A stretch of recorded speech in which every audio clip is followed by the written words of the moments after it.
Hello and welcome to another episode of Father and Joe. I'm Joe Rockey here with Father Boniface Hicks. And Father, you brought up a topic that we should talk about in a future week, and I'm just jumping on it right now because across the 476 episodes we've done here, they almost all have been with the assumption that someone is either in a good spiritual space or striving to be in a good spiritual space. And you mentioned in the last episode that spiritual desolation can happen. So why don't we actually do an episode talking about that? Since we've done 475 from the other side of the fence, maybe we should look at this one every once in a while. Yeah, and I think we have brought up the topic at one point or another in the past, but yeah, it's really useful to. Saint Ignatius of Loyola gives these principles for trying to live in accord with God's will in our lives, and his system really hinges on understanding spiritual consolation and spiritual desolation, and then neither, which would be tranquility or equilibrium. But the point is, yeah, we have moments of spiritual desolation, and that's a spiritual heaviness, a heaviness at the level of the heart, of the spirit, and drawn to low and earthly things, lack of faith, lack of hope, lack of love, a lack of joy, all tepid, lazy, sad, as if separated from God. And so now that's at the spiritual level, where we have to be careful not to conflate that with just a low mood or something like that. But it's one thing to have a low mood. It's another thing to think that we're separated from God. So hopefully that helps to make a little distinction there.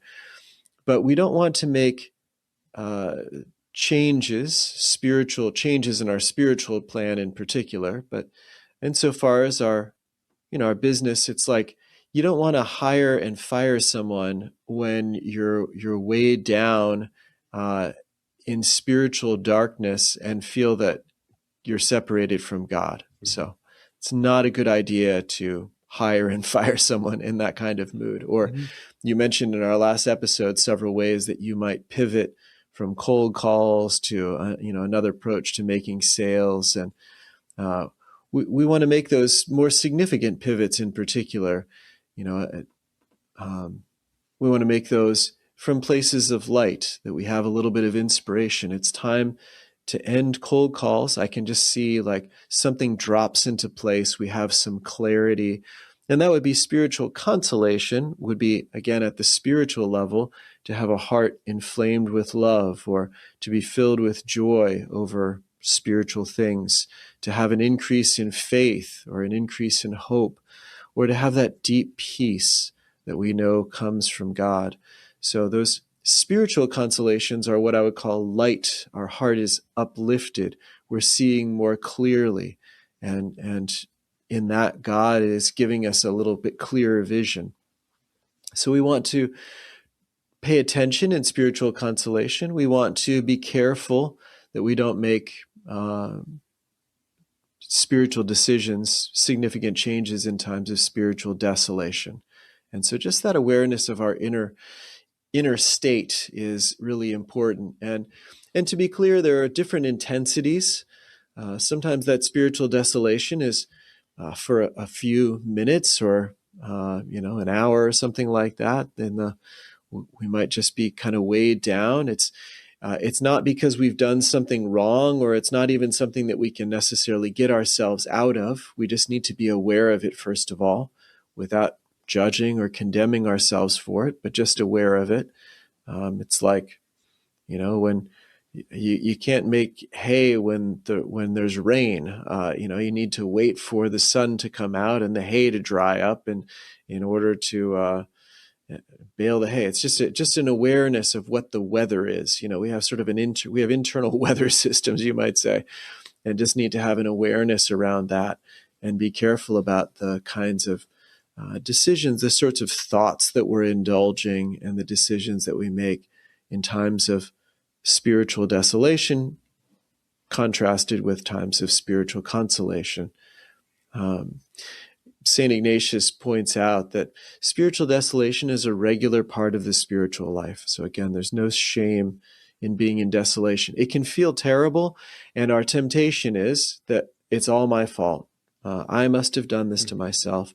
If I had been more faithful, if I had tried harder, if I hadn't made this or that decision, then this wouldn't be afflicting me. But the reality is that we all go through times of and when I say times, I mean, even a couple of times a day, that spiritual desolation, that wave of spiritual desolation overcomes us, and we need to endure that. One of the things that God is teaching us is how much we need Him. Sometimes we think when we're in consolation, we're on top of the world. I can do anything. I'm unstoppable. And 5 minutes later, we're plunged into desolation, and we think, I can't do anything. My life is a mess. I'm never going to be able to handle it. And the latter is actually more conducive to our trusting in God and reaching out to Him for help than when we're in consolation and we think that it's actually something we've done for ourselves and we attribute it to ourselves.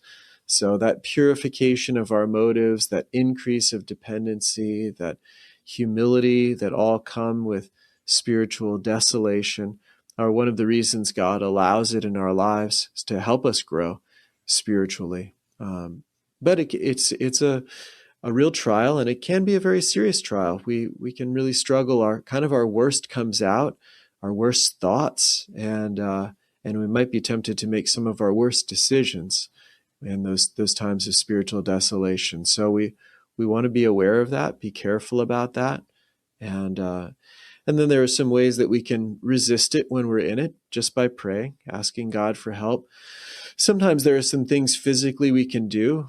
Ignatius calls it a suitable penance, but we might think, going for a run, getting a little workout, getting some fresh air, taking a walk, those sorts of ways that we care for the body can also care for the soul. We can push against that desolation. Sometimes it's just extending our prayer for a minute or two. The desolation wants to tell us to quit 15 minutes early. Why are you wasting your time with this prayer? You're never going to get anywhere. That's a good time to make a decision. I'm just going to spend an extra 3 minutes in prayer and just kind of push against those negative suggestions. We can also resist spiritual desolation through examination, to look and see what can we learn from this, what's happening, when did this start, is there some particular way to push against it. Sometimes it is because we've made a bad choice, and as we just make an examination, we can see, I knew I shouldn't have been slacking on my prayer time the last couple of weeks. This would be a good time for me to get back on track and do what I know that is best for me to do. So anyway, those are a couple of things just to be aware of our inner state. Where is our heart? Where is our spirit? Are we weighed down? Are we lifted up? Do we have heaviness? Do we have lightness? Do we have darkness? Do we have light? What's our inner state in our relationship with God? And that's going to color the kinds of decisions that I can make and how seriously I take my thoughts in any given moment. In times of desolation, our thoughts are influenced by the enemy. In times of consolation, our thoughts are influenced by the Lord. Yeah, and that's a remarkable answer there. And when we think about a couple of key takeaways I have there is that first, it's natural. It doesn't mean that you're failing, you're doing anything wrong. It could be because you did something wrong, but it's not inherently because you did something wrong. And I think that that's a good starting point to recognize. It also kind of brings up one of the things that we say during the Mass, particularly during the beginning, forgive me for my sins, I'm blanking on it right now because I'm keep bringing it out of context, but for things I've done and failed to do. And spiritual desolation can really come on the failed to do side. You just gave an example here of, getting off your game for your prayer life. That's a failed to do. It's not necessarily that you went out and, you intentionally speed or you stole something, but you failed to do. And I think that recognition is is okay. I think that there's so much, and I think it's, at least in my case, because I know that the judgment's going to happen. There's a constant. We can't have anything bad, but this is also a recognition that that's not realistic either. In our last episode, you talked about the glass being half full or glass being half empty. It's just halfway filled. That's just one of the things that it is. And being realistic and acknowledging that you don't have to play a perfect game. No one plays a perfect game with this.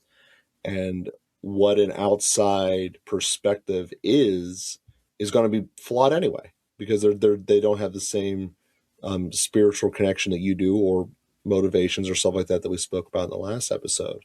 So I really think that that's an important thing that you brought up there, is that it's natural to have up and downs, but there's also an element that says, hey, we got to do what's right here and do the action, not just staying in a spot of downness, but doing whatever action that the Lord is calling us to do to become less spiritually desolate.